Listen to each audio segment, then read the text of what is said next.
దయ అంటే వాళ్ళ వల్లే కదా మేబీ నేను ఇంత సక్సెస్ తీసుకొచ్చుకున్నాను. సో ఫస్ట్ నాది ఒక ఛానల్లో జాయిన్ అయినప్పుడు బోనాలతోనే నేను ఫస్ట్ ఫేమ్ అయ్యాను. అమ్మవారి బోనం ఎత్తుకొని సో ఆ ఛానల్లో వర్క్ చేసేటప్పుడు యాక్చువల్లీ బోనాలు అనగానే గోల్కొండ బోనాలు అనగా ఎర్లీ మార్నింగ్ యాంకర్స్ వెళ్తారు యాక్చువల్లీ. సో మేము తీరిగ్గా 1 గంటకి వెళ్ళాం అనమాట. 1 గంటకి వెళ్ళినప్పుడు ఈ ప్రింట్ మీడియా ఫోటోగ్రాఫర్స్ ఎవరైతే ఉంటారో అప్పుడు నేను అక్కడ ఉండటము, ఒక ఖాళీ బోనం తీసుకొచ్చి దాన్ని డెకరేట్ చేసిన తల మీద పెట్టి అప్పుడు అన్ని పేపర్ ఫుటేజెస్లో నావి వచ్చినాయి. పేపర్స్లో ఆంధ్రజ్యోతి, సాక్షి, ఈనాడు అన్నిట్లోనూ నా ఫొటోస్ వచ్చాయి. నెక్స్ట్ ఇయర్ కూడా వచ్చాయి. అంటే తర్వాత 2 years కోవిడ్ వచ్చింది కాబట్టి వేరే వాళ్ళు దొరకరు కదా, మళ్ళీ నా ఫొటోసే వాడారు. మంచిగా ఉన్నారు కాబట్టి వాడారు. చూడడానికి మంచిగా తెలంగాణ ఆడపడుచులాగా కనిపించారు కావచ్చు, అంతేనా? డౌట్ చెప్తున్నా డౌట్ అంటే ఇంకోటి వేద్దాం అనుకున్నా మళ్ళీ పంచ్ అంటారేమో అని చెప్తామే. పంచ్ ఏం లేదు, వేయండి చెప్పండి. మర్చిపోయారా? ఓకే.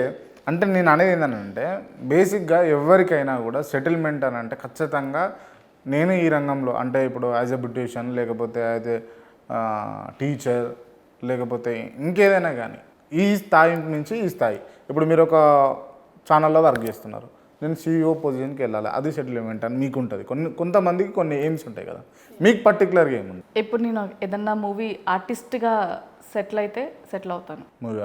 మూవీ ఆర్టిస్ట్ కానీ సీరియల్లో కానీ ఎందులో ఆపర్చునిటీ వస్తే అందులో అలా వెళ్ళిపోతూ ఉంటాను. ఏమన్నా వచ్చినాయా రీసెంట్గా?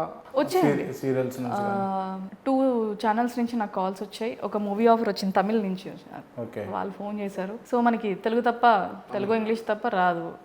అక్కడ వాళ్ళు ఏం డైలాగ్ చెప్తారో నేను చెప్పిన డైలాగ్ ఏంటో కూడా నాకు తెలియదు. ఎందుకు వచ్చిన రిస్క్ అని చెప్పి ఆగిపోయారు. కమర్షియల్స్ ఏం మాట్లాడలేదు ఇంకా ముందుకెళ్ళి?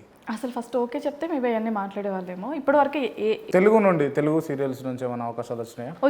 వచ్చాయండి. అంటే తమిళ్లో ఒకటి డబ్ చేస్తున్నాము అని చెప్పేసి ఒక కాల్ చేస్తారు ఒకళ్ళు. సో వాళ్ళకు కూడా అదే చెప్పాను, కొంచెం టైం పడుతుంది నాకు వచ్చేసరికి అని చెప్పి. Okay. And M Bharathi Chowdary గారు ఒక ఇద్దరి మీద కేసు పెట్టారు సైబర్ క్రైమ్లో కదా, ఎందుకు పెట్టాల్సి వచ్చింది? అంటే ఒక ఆవిడ పని కట్టుకొని నాకు కమెంట్ పెట్టారు, ఇంకెన్ని రోజులు ఇలా వీడియోస్ చేస్తావు, పెళ్లి చేసుకో అని చెప్పేసి. సో నేను దాన్ని ఏం చేశాను, ఆవిడతో రిప్లై ఇచ్చి అదంతా పెంట పెట్టుకునే సిచ్యువేషన్లో నేను లేను. అది రీటాక్ చేసి స్టేటస్ పెట్టాను. పాప ఈవిడికి ఏం పని పాట లేనట్టుంది, ఎవరైనా పని ఉంటే చెప్పండి ఆవిడ చేసుకుంటుంది అని చెప్పేసి పెట్టాను. ఆవిడ దానికి నాకు రిప్లై ఇచ్చిందంటే థ్యాంక్ యూ సో మచ్ మీ స్టేటస్ పెట్టినందుకు, నాకు 15 మంది ఫాలోవర్స్ వచ్చారు అని చెప్పి పెట్టి నెక్స్ట్ డే రోజు పెళ్లి కూతురు గెటప్ వేసిందనమాట. సో ఆవిడ బ్యాడ్ కమెంట్ చేసిన దానికి నన్ను ఇష్టపడే ఒకరు ఉంటారనమాట, రౌత సింహాచలం గారు అని చెప్పేసి. ఆవిడ నేనంటే చాలా ఇష్టం, లైక్ వాళ్ళ ఫ్యామిలీ మెంబర్ లాగా.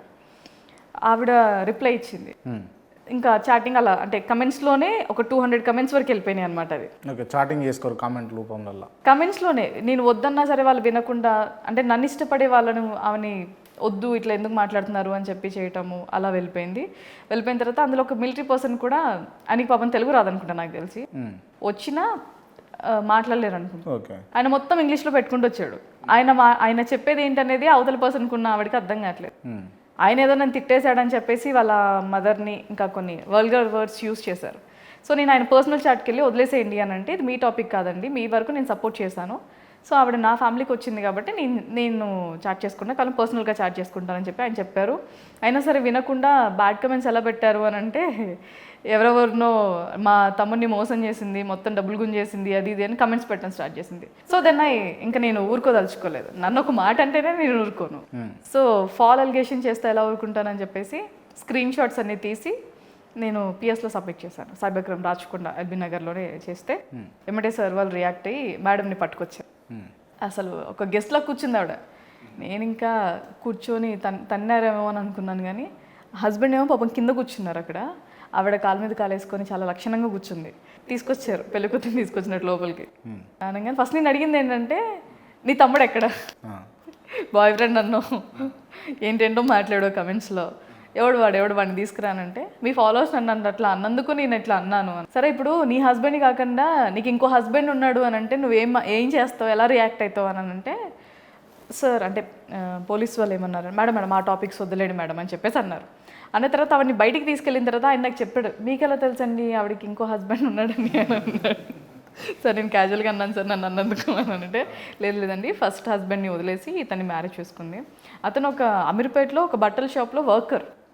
మేడం ఇప్పటికే నాకు ఈరోజు లీవ్ పెట్టినందుకే మా ఓనర్ చిన్న పాప నింతే ఉంది, ఎంత క్యూట్గా ఉందో పాప.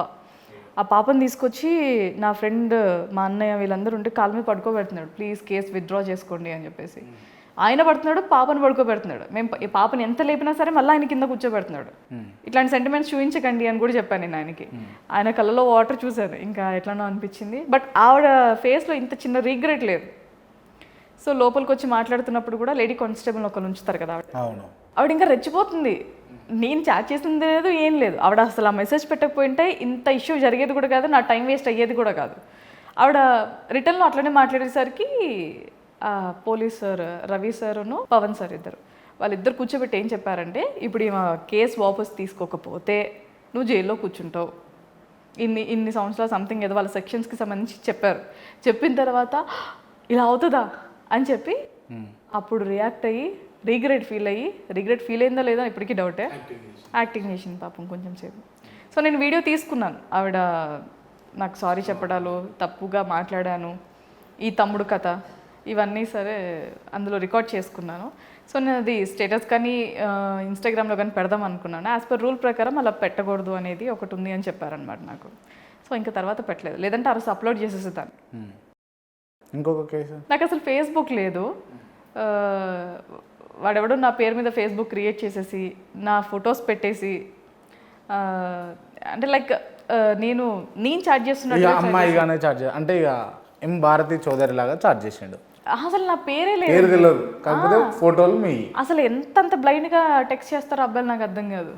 నా ఫోటో ఉందంతే, నా పేరు కూడా కాదు అది. యాక్చువల్లీ చార్జ్ చేశారు, 4,25,000 ఎంతలో గుంజాడు. సో నాకు మెసేజ్ వస్తుంటే 4,25,000 4,25,000 అందరికీ మా ఇంట్లో బాగా చూసుకోవట్లేదు, ఇప్పుడు ఇక్కడికి వెళ్ళాలని ఉంది, నాకు డబ్బులు ఇవ్వండి అని అంటే ఈ పిచ్చోలు కొట్టేయడం. సో నాకు 2-3 కమెంట్స్ వచ్చేవన్నమాట ఇన్స్టాగ్రామ్. వచ్చినప్పుడు నేను చూసి డిలీట్ చేసేదాన్ని, ఇది కొత్త టైప్ ఆఫ్ ఏమో అన్నట్లుగా డిలీట్ చేసేది. తర్వాత మళ్ళీ రిపీట్ అయితే నేను అసలు ఎక్కువగా ఎవరివి చాట్స్ యాక్సెప్ట్ చేయను. సో ఒకసారి యాక్సెప్ట్ చేసి అడిగితే నా డబ్బులు ఎప్పుడు ఇస్తాను, నువ్వే పట్టరా, నీకు డబ్బులు ఇవ్వడం నేనేంట్రా అని అంటే చాటింగ్స్ పంపించాడు. నా ఫోటో పెట్టేసి ఇంకా 100 మంది చేసిన 100 మందికి ఇస్తారా, ఇంట్లో వాళ్ళని చూసుకునే బుద్ధి లేదు కానీ ఒక అమ్మాయి అడిగితే ఎంత ఉంటే అంత ఇచ్చేస్తారా అని చెప్పేసి తిట్టాను. తిట్టిన తర్వాత మీరు కాదా మేడం అని అంటే, నాకు ఫేస్బుక్లో లేదురా నాయన, నాకు వాడటం కూడా రాదు, నేను ఎక్కడి నుంచి నేను చాట్ చేస్తాను నీకు అని చెప్పేసి నేను. సో తర్వాత చాలామంది మెసేజ్ చేసినవి అన్నీ యాక్సెప్ట్ చేసి వాళ్ళ స్క్రీన్ షాట్స్, వాళ్ళు దేంట్లో ఫోన్పే గూగుల్ పే అయితే చేశారో అవన్నీ స్క్రీన్ షాట్స్ పంపిస్తే అవన్నీ నేను జిరాక్స్లు తీసి పోలీస్ వాళ్ళకి ఇచ్చాను. ఇచ్చిన తర్వాత ఒక్కడి దగ్గర దొరికిపోయాడండి పాపం. అబ్బాయికి ఫోన్పే గూగుల్ పే ఏం లేకపోతే వాళ్ళ అమ్మమ్మ గారిది వేసేటోడికి లేదు, వాళ్ళ అమ్మమ్మ గారిది అకౌంట్ డీటెయిల్స్ పంపించాడు సార్. అమ్మమ్మతో దొరికాడు.